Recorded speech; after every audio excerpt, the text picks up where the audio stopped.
Welcome to Mr. Chalk's Revision Tips. In this video, we will look at thermoregulation, what happens when the body gets too hot and what happens when the body gets too cold. So body temperature is one of the factors that is controlled by homeostasis. So the human body maintains a temperature that enables enzymes to work the best, which is around 37 degrees. Right, so this process is controlled by the thermoregulatory system, which is centered in the hypothalamus in the brain, and it also contains or involves receptors in the skin, and it looks at the temperature of blood.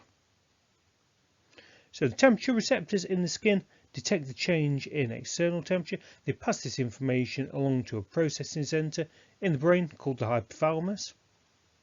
So the processing center has temperature receptors to detect changes in the temperature of blood as well.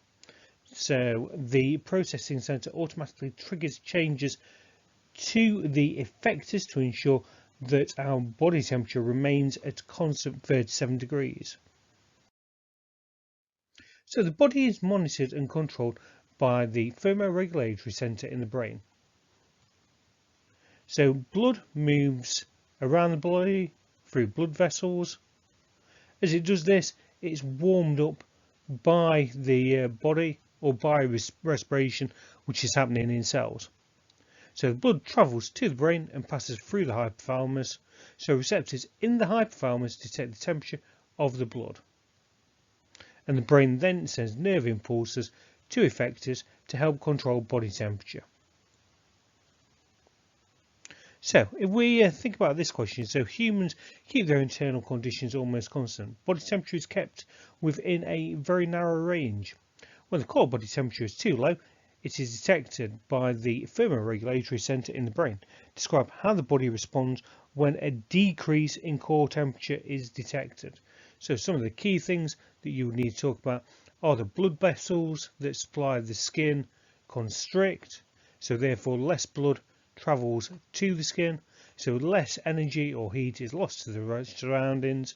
You can also have shivering that takes place, which causes muscular contraction, which releases more heat energy into the body as they will be respiring more. So temperature receptors in the skin send impulses to that thermoregulatory system. So if you become too hot or too cold, there are several ways in which your body temperature can be controlled. So if you're too hot, you can have vasodilation of blood vessels. So capillaries get wider, so a larger amount of blood can flow near the skin surfaces. So heat is lost in the environment. You can have the evaporation of sweat. So sweat is produced from sweat glands, and as sweat evaporates from the skin, it takes heat out of the skin. And hairs will go and flatten near the surface of the skin, so therefore they don't trap a still layer of air, which would help insulate the body. So if we look at this question, so sweating helps keep our internal body temperature within a narrow range. Which organ monitors temperature? Right, well, it's the brain. The organ that monitors internal body temperature receives information about the temperature from the skin. So which structure in the skin sends impulses with this information? So it's a receptor. And how does sweating help control the body temperature? It cools us down because it uses heat from the skin in order to evaporate. So temperature receptors in the skin can also detect if we are too cold, and there are a range of things that the body can do to help warm itself back up. So you can have vasoconstrictional blood vessels, so capillaries get smaller, so a larger amount of blood can no longer flow near the surface. So this heat means that it's kept near the body. So the body can also start to shiver, and as you shiver, your muscles or your muscle cells respire, which produce heat. Hairs can stand up, which will go and trap a layer of air near the skin, which will help insulate it. So if we're describing the function of receptors in the skin, they're detecting changes in the surroundings or detect stimuli and convert it into an impulse.